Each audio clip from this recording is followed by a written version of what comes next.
These days, there's a lot of talk about the concept of sedation. I've been talking about it for a while, but when people speak of it, they're really talking about sedation in terms of the long run as some kind of long term solution to the problem of young men not getting access to sex and intimacy, and in general, social recognition, and in the broadest sense, simply having a fulfilling life. And a lot of people view this as something relatively new, something that's occurred in the last 5, 10 years, maybe 15, 20, maybe 25 max.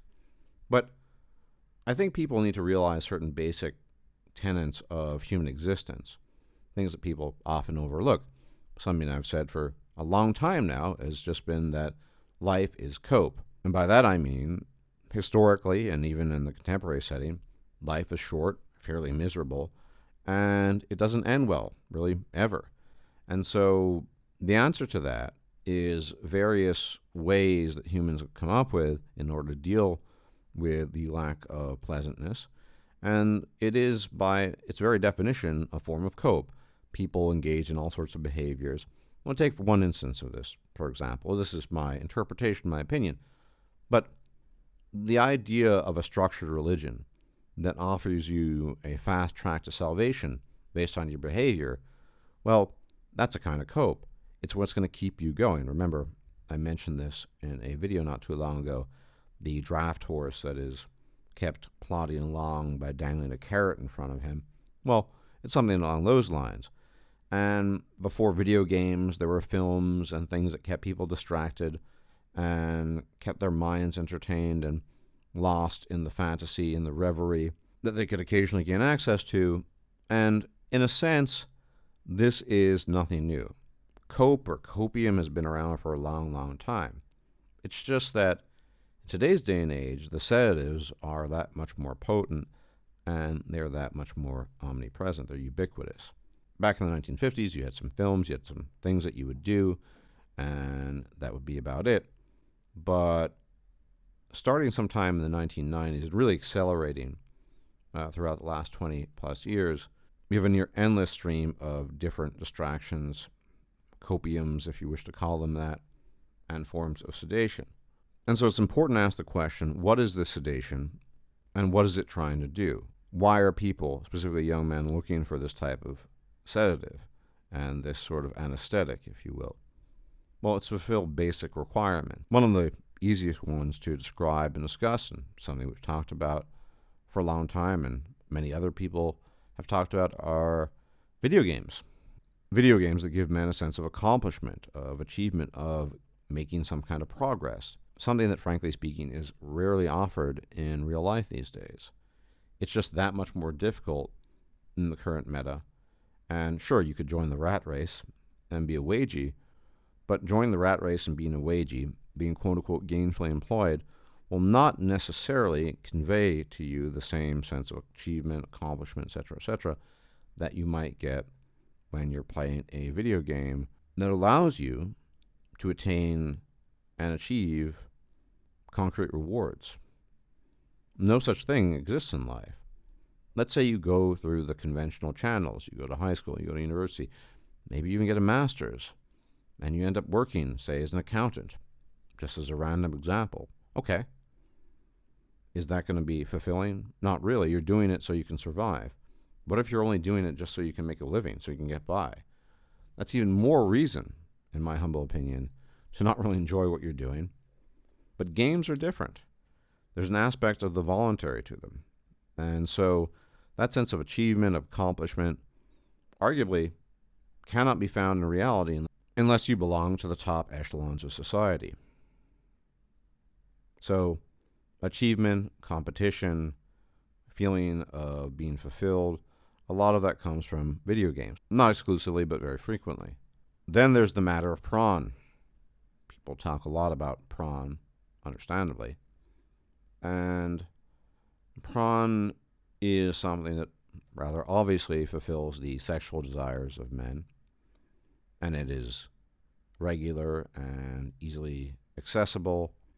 And you can literally access it these days 24/7. It never goes away.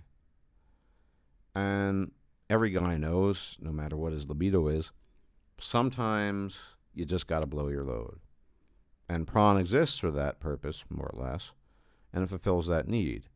And on top of that, at least visually and acoustically, it offers things that you'll probably never ever be able to get in life. But then later on, another form of cope / distraction / sedative entered the scene. And that was something that prawn wasn't really doing. And that was a different sort of interaction with females online than had conventionally been the case. The more interactive sort, things like OnlyFans, streamers, that gave men a sense of pseudo-intimacy and pseudo-connection that went beyond the mere sexual. And this in many ways seemed to fulfill what one might regard as the final dimension of these things. Because in a certain sense, all the substitute, quote-unquote, coitus one might have from prawn, all the achievement, is insufficient and in no small measure due, of course, to the pestilence, but not exclusively, these other options that are available online.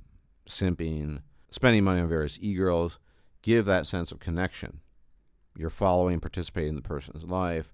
The person, assuming you spend enough money, might react to you, this sort of thing. And it's all perfectly safe, and it's largely done without any risk. And a lot of people critique that and say, oh, they're just doing it because it's cowardly and they don't want to take any chances and they fear rejection. Well, maybe some of it's down to that. But the reality, I think, is more that even if they were to try, they would just never have any opportunities in the first place because more and more regular average Joes are cut out of the game.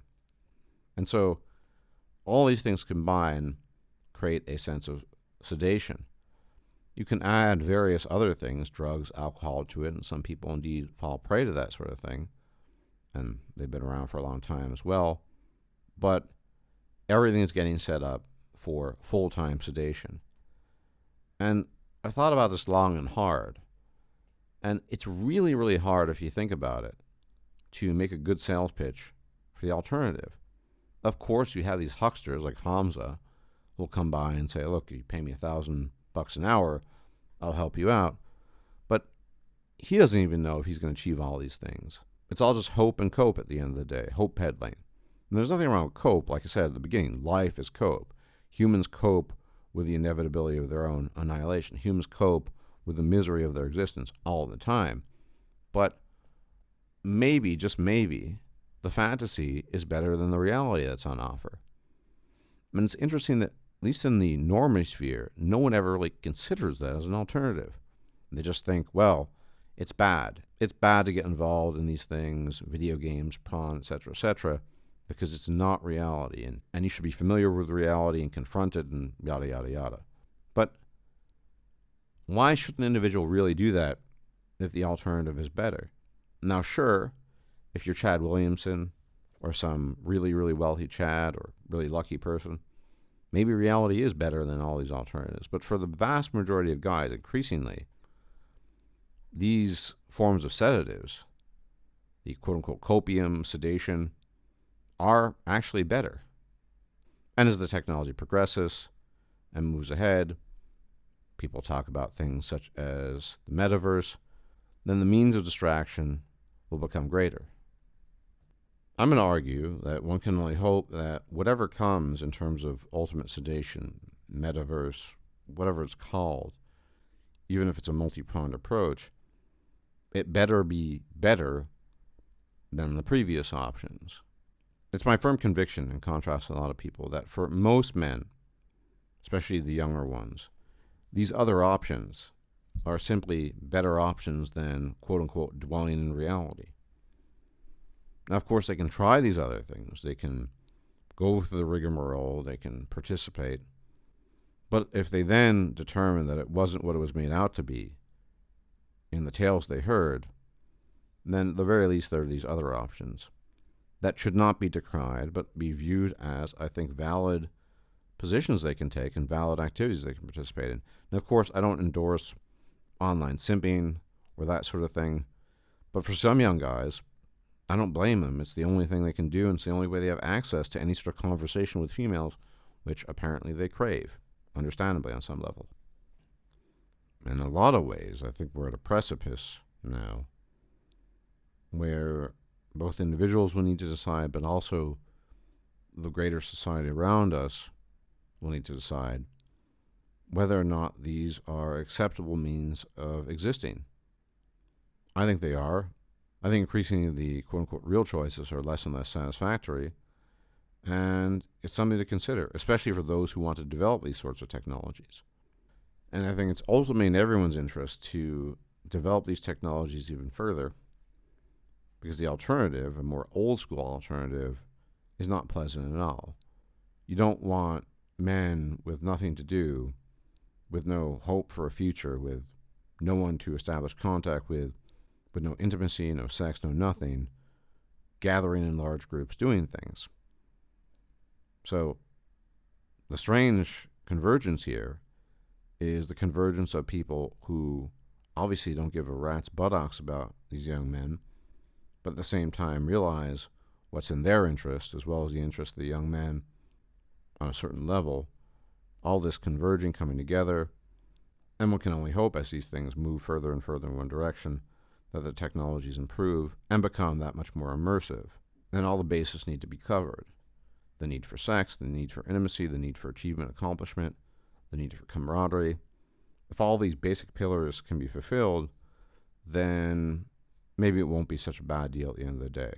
But I think there's still a long way to go, and so I'm curious what the future entails regarding this. But the Great Sedation is not really new. It's just an extension of what humanity has always done. We've always coped with our mortality. We've always coped with our misery. It just seems that much more apparent now, because back in the day, it was a lot harder to do that. Everyone, thanks for tuning in. As always, please hit the like button, subscribe, leave a comment, share. If I'm still alive, I will check you out later. As always, may the gods watch over you. Bye-bye, and take care. If you liked this video, please like, share, and subscribe. And if you enjoy my content, please consider making a donation or becoming a patron. Thanks for watching.